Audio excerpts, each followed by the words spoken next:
ఆగు స్టార్ట్ చేద్దాం. నేనే ఓన్గా అప్లై చేసుకున్నాను. ఓకే స్టార్ట్ చేసావా?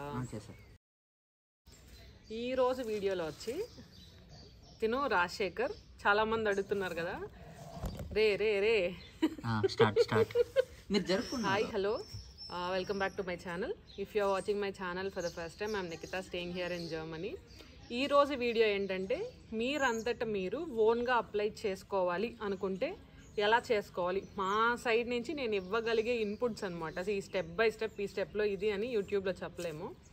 సో ఇన్పుట్స్, ఎందుకంటే తిను రాజశేఖర్ రీసెంట్గా 5 months అయిందా, 4.5 months అయింది. వెరీ రీసెంట్గా వచ్చాడు కాబట్టి ఇమీడియట్ ఎక్స్పీరియన్స్ ఉంటుంది కదా. సో తను ఇన్పుట్స్ చెప్తారు, so that it would be useful for you. నేను కూడా నాకు చెప్పాలనిపించిన ఇన్పుట్స్ మధ్యలో యాడ్ చేస్తాను. అండ్ తను హోక్స్లెస్ రాల్సన్లో masters in renewable energy and mobility అనమాట.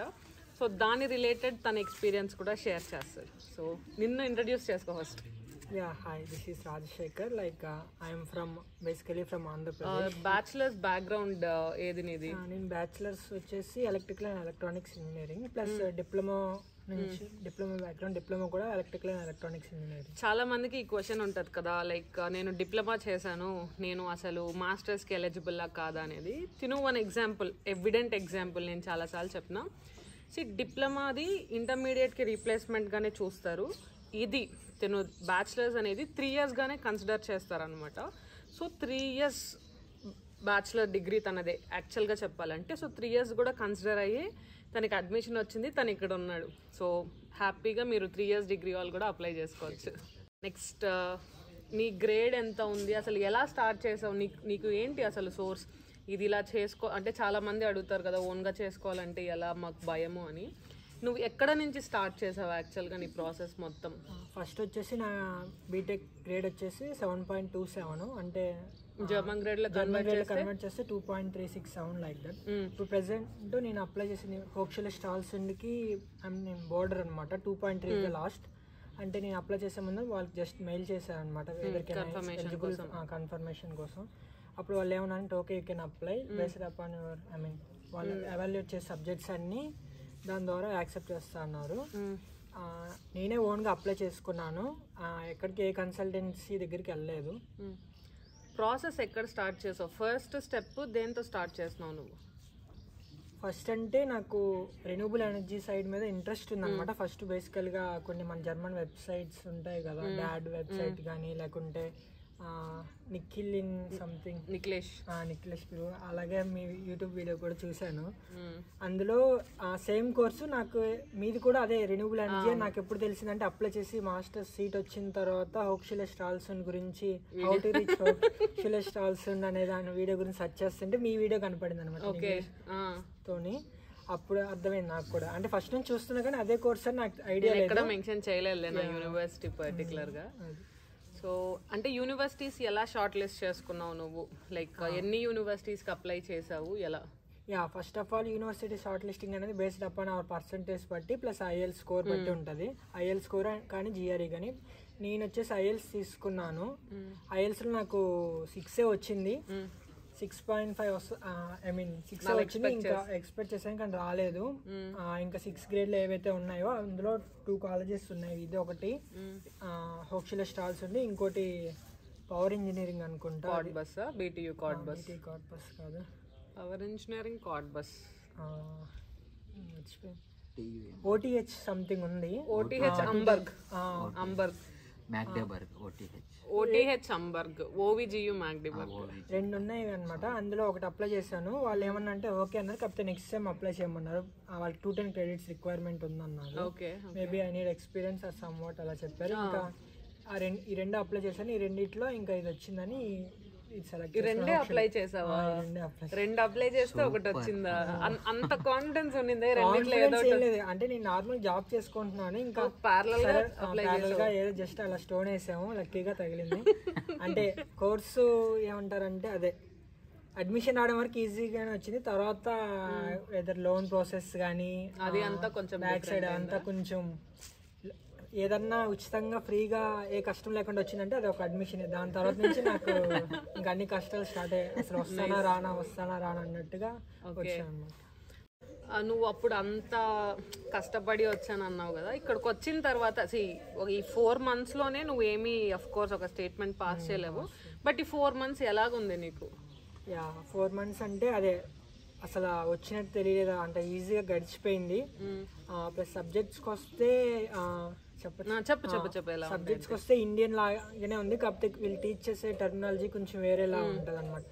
అంటే మేము మ్యాగ్నిట్యూడ్స్ లో నేర్చుకున్నాం, ఇక్కడ వచ్చేసాము వీళ్ళు టర్మినాలజీ కొంచెం డిఫరెంట్ ఉంటుంది, అది అర్థం చేసుకొని ఇంకా మిగతాదన్నీ ఓకే. సపోజ్ ఎలక్ట్రికల్ లో మన వోల్టేజ్ ని వి అంటాము, ఇక్కడ యు అంటారు. ఆ బేసిక్ కొంచెం డిఫరెన్స్ అనిపించింది. అండ్ ఇప్పుడు 4 months అయింది కదా వచ్చి, ఇక్కడ టీచింగ్ అంతా నీకు ఎలా అనిపిస్తుంది కంపేర్డ్ టు ఇండియా? ఇక్కడ ఎలా అనిపించింది? టీచింగ్ అనేది depends from professor to professor. And I mean కొందరు బాగా చెప్పే ప్రొఫెసర్స్ ఉన్నారు, కొందరు చెప్తే మనకి కొంచెం అర్థం చేసుకోవడానికి టైం పడుతుంది. అంటే నాకంటే 2+ years ఎక్స్పీరియన్స్ ఉంది, అది plus not in electrical domain but it is in information technology. So నాకు 2 years ఇలా జాబ్ చేయడం వల్ల కొంచెం బేసిక్ టచ్ మొత్తం పోయింది. కొందరు ప్రొఫెసర్స్ ఎలా ఉంటారంటే కొందరు స్పూన్ ఫీడింగ్ లాగా బాగా నీట్గా చెప్తారు, మనకు అర్థం అవుతుంది. కొందరు వచ్చేసాము అదే నాలాంటి క్యాండిడేట్స్కి అయితే కొంచెం అర్థం అవడం కష్టం. అది ఎందుకంటే వాళ్ళు ఐ మీన్ కొందరు ప్రొఫెసర్స్ వాళ్ళ ఏమంటారు నేను చెప్తాను, వాళ్ళ స్టాండర్డ్స్కి వాళ్ళకి ఏంటంటే మాస్టర్స్ కి కొంచెం సర్టెన్ స్టాండర్డ్స్, ఈ లెవెల్ ఆఫ్ బేసిక్స్ నీకు తెలుసు అని ఎక్స్పెక్టేషన్తో వెళ్తారు అనమాట. నేను అందుకనే చెప్పాను మీకు, బ్యాచిలర్స్లో అసలు ఏమీ రాకపోతే అలా బ్లైండ్గా వచ్చేయడం కాదు, you should actually develop. Example renewable energy and ఈ మొబిలిటీకి అప్లై చేస్తే మాకు మేజర్గా వచ్చేవి ఏంటి, కంట్రోల్ సిస్టమ్స్. రెన్యూబుల్ సైడ్ ఉన్నాం కాబట్టి ఆ basics, control systems related basics కానీ నీకు ఒక ఐడియా ఉంది. బట్ ఇంకొకటి, ఎటువంటిది ఏది తిప్పి కొట్టినా ఎండ్ ఆఫ్ ద డే మ్యాథమెటిక్స్తో లింక్ ఉంటుంది. మ్యాథమెటిక్స్ బేసిక్, ఇప్పుడు పార్షియల్ ఫ్రాక్షన్స్ ఎలాగ చేయాలి, డిఫరెన్షియల్ ఈక్వేషన్స్ ఎలా చేయాలి, లాప్లాస్ ఎలా చేయాలి, అలాంటివి మనకి ఆల్రెడీ అఫ్ కోర్స్ గ్యాప్ ఉండి ఒకవేళ మర్చిపోయినా బ్రషప్ చేసుకొని రావాలన్నమాట. అలాంటి స్కిల్స్ అవి కానీ ఉంటే నీకు ప్రొఫెసర్ వేసేది వాళ్ళ దానికి నువ్వు ఫాస్ట్గా అర్థం చేసుకోగలవు. అండ్ ఇంకొకటి, ఒకవేళ నీకు అర్థం కాకపోతే కూడా ఫస్ట్ ఆఫ్ ఆల్ ఇఫ్ అది మ్యాథమెటికల్గా అనుకుంటే మాత్రం you can ask your friends. అలా కాకుండా థియరీ పరంగా కానీ కాన్సెప్ట్ పరంగా కానీ అర్థం కాకపోతే ఎనీ టైం నువ్వు ప్రొఫెసర్ని రీచ్ అవ్వచ్చు. వాళ్ళు నీకు రిప్లైలో ఆన్సర్ చెప్తారు, లేదంటే పర్సనల్గా షెడ్యూల్ కూడా చేస్తారనమాట మీటింగ్. ఆ టైంలో వెళ్ళి కలిసి కూడా మీరు డౌట్ సాల్వ్ చేసుకోవచ్చు. Then control systems is never ending story for an electrical engineer. మీరు కానీ ఎలక్ట్రికల్ బ్యాక్గ్రౌండ్ అంటే కంట్రోల్ సిస్టమ్స్ మీరు వదిలేస్తే మీరు ఎలక్ట్రికల్ ఇంజనీరింగ్ వదిలేయండి, ఇంకా అలా ఉంటుంది. It's like a degree stopping paper as from the BTech. It's also same here. బాగా కంట్రోల్ సిస్టమ్స్ బేసిక్స్ ఉండాలన్నమాట.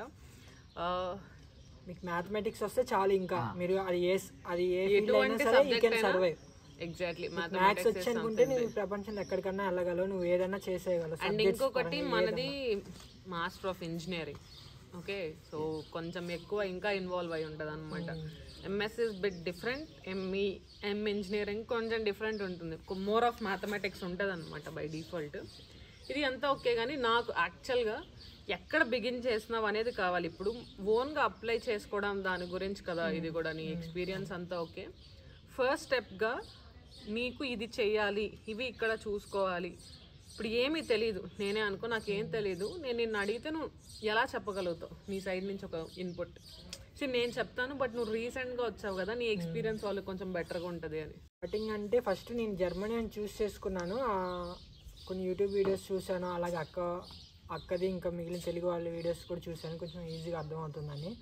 అప్పుడు మనం we can also apply on our own అని తెలిసింది. ఇప్పుడు మన ఓన్గా అప్లై చేసుకునే దానికి ప్లస్ కన్సల్టెన్సీకి డిఫరెన్స్ ఏంటంటే, only the difference is the motivation letter. Like who ever it may apply, it depends upon the what motivation letter your writing.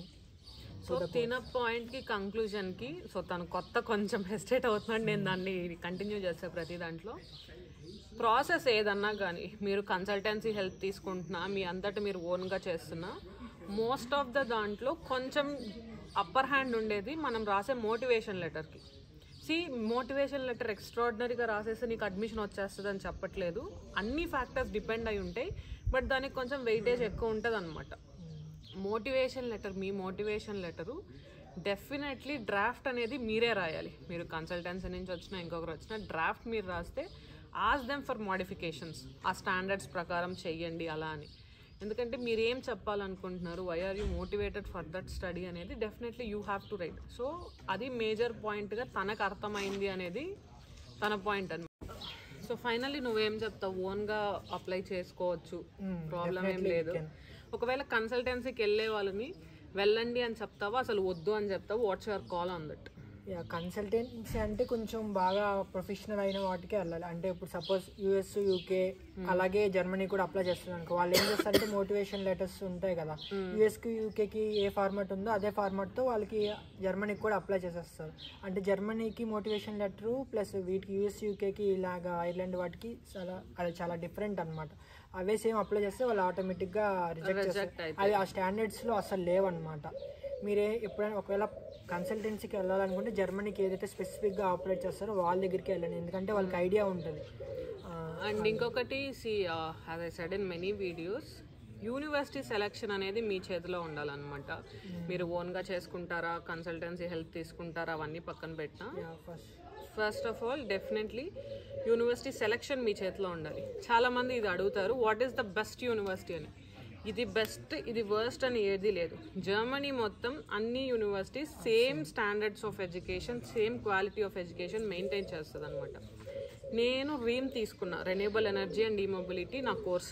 నాకు renewables interest ఉందన్నంత మాత్రాన ఒక కోర్స్ సజెస్ట్ చేయండి అంటే నా నోట్లో ఫస్ట్ నా కోర్సే వస్తుంది కదా. నాకు రెన్యూబుల్స్ ఇంట్రెస్ట్ ఉన్నంత మాత్రాన నీకు కూడా అది ఇంట్రెస్ట్ ఉండాలని లేదు. ఎండ్ ఆఫ్ ద డే నీకు ఏది ఇంట్రెస్ట్, ఏది నువ్వు చదవగలవు, ఎటువంటిది నువ్వు నేర్చుకోగలవు అని మీకు అనిపిస్తే అవి మాత్రమే చూస్ చేసుకోండి.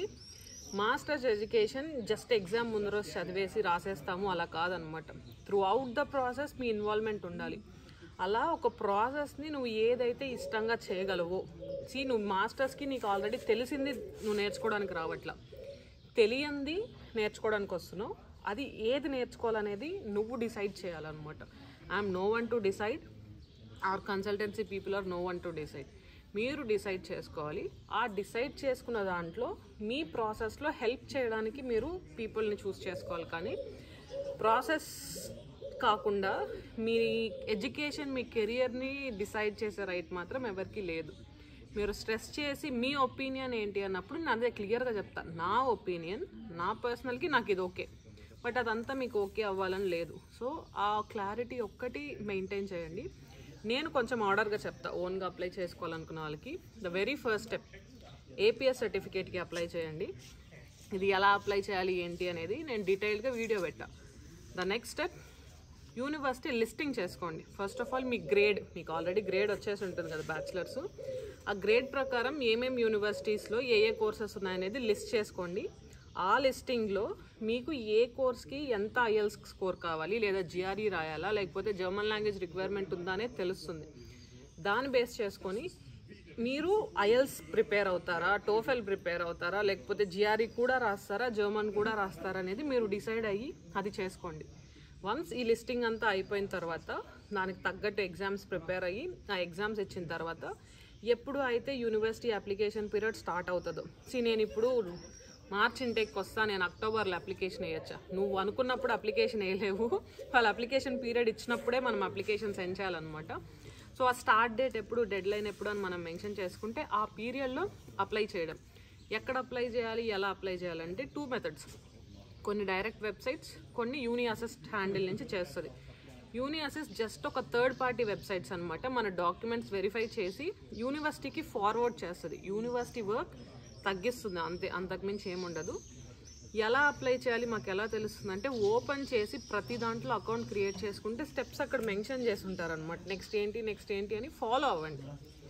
అలా if you are confident enough మీరు చేసుకోవచ్చు. నేనే ఓన్గా చేసుకున్నా, ఈవెన్ హీజ్ ఎగ్జాంపుల్, తను ఓన్గానే చేసుకున్నాను. సో ప్రాబ్లం ఏం లేదు, చేసుకోవచ్చు. అలా కాదు మాకు ఒక హెల్పింగ్ హ్యాండ్గా ఉండాలి అన్నప్పుడు వెళ్ళండి. బట్ జర్మనీ ప్రాసెస్లో మీకు ఒక క్లారిటీ ఉండి ప్రాసెస్లో హెల్ప్ తీసుకోండి. That is what I'm telling every time. So application ప్రాసెస్లో యూనియాసిస్ డైరెక్ట్ ఏది ఎందులో చేయాలి అని మెన్షన్ చేస్తుంటే అందులోనే చేయాలి. మనం డిసైడ్ చేయడానికి లేదనమాట. నేను వెబ్సైట్లో చేస్తాను, నేను యూనియాసిస్లో చేస్తానని. యూనివర్సిటీ డిసైడ్ చేసి మెన్షన్ చేసి ఉంటుంది మీరు ఎక్కడ అప్లై చేయాలనేది. అది అలా అప్లై చేసేసుకోండి. అది అయిపోయిన తర్వాత మీకు కన్ఫర్మేషన్ వస్తే ఇమీడియట్గా అకామిడేషన్కి ఫస్ట్ స్టూడెంట్ అండ్ వర్క్స్లో అప్లై చేసుకోండి. స్టూడెంట్ అండ్ వర్క్ అంటే యూనివర్సిటీ వాళ్ళు ప్రొవైడ్ చేసే స్టూడెంట్ డార్మిటరీస్ అనమాట, స్టూడెంట్స్ ఉండడానికి. అక్కడ అప్లై చేసుకోండి. Then check for visa appointments. ఈ అంతా డ్యూరేషన్ ప్రాసెస్లోనే కొన్ని అప్లికేషన్స్కి మీకు ఏపీఎస్ సర్టిఫికేట్ కావాలి, కొన్నిటికి అవసరం లేదు. కానీ వీసాకి ఏపీఎస్ ఖచ్చితంగా కావాలన్నమాట. అందుకని ఏపీఎస్ ఫస్ట్ అప్లై చేయమని నేను. సో అడ్మిషన్ వచ్చేస్తే వీసాకి అప్లై చేసుకోండి. వీసాకి కావాల్సిన డాక్యుమెంట్స్ అంతా రెడీ చేసుకొని అక్కడ వెళ్ళి సబ్మిట్ చేయండి. జర్మనీలో visa process only document submission. మీకు కానీ ఒకవేళ కండిషనల్ వీసా వస్తే అప్పుడు మాత్రం కాన్సులేట్లోకి వెళ్ళి డాక్యుమెంట్స్ ఇస్తాము. అక్కడ ఇంటర్వ్యూ ఉండొచ్చు. బట్ మోస్ట్లీ అందరికీ వచ్చేది అన్కండిషనల్ అడ్మిట్ అనమాట. విఎఫ్ఎస్ అని ఉంటుంది. అదేంటంటే థర్డ్ పార్టీ, కాన్సులేట్కి మనకి మధ్యన ఉంటుంది. మనం డాక్యుమెంట్స్ అన్ని విఎఫ్ఎస్లో సబ్మిట్ చేస్తే వాళ్ళు కాన్సులేట్కి ప్రాసెస్ చేస్తారనమాట. కావాల్సిన డాక్యుమెంట్స్ అన్ని సబ్మిట్ చేసేస్తాం. వన్స్ వచ్చిందంటే ఫ్లైట్ టికెట్ బుక్ చేసుకొని వచ్చేయడమే. ఇంతే ప్రాసెస్ అయితే ఇంతే ఉంటుంది. ఎటువంటి మాయతంత్రాలు చేతబళ్ళు ఉండవు ఇందులో. మీరంతటి మీరు చేసుకోవచ్చు హ్యాపీగా కూడా. సో తిను చెప్పాలనుకున్న ఇన్పుట్స్ చెప్పాడు అండ్ ఎలా చేసుకోవాలని నేను ఒక అవుట్లైన్గా చెప్పా. I hope this video is helpful for you. ఇంకా పర్టికులర్గా I try to do. But video నచ్చితే మాత్రం లైక్ చేయండి. Until next video, take care, bye bye.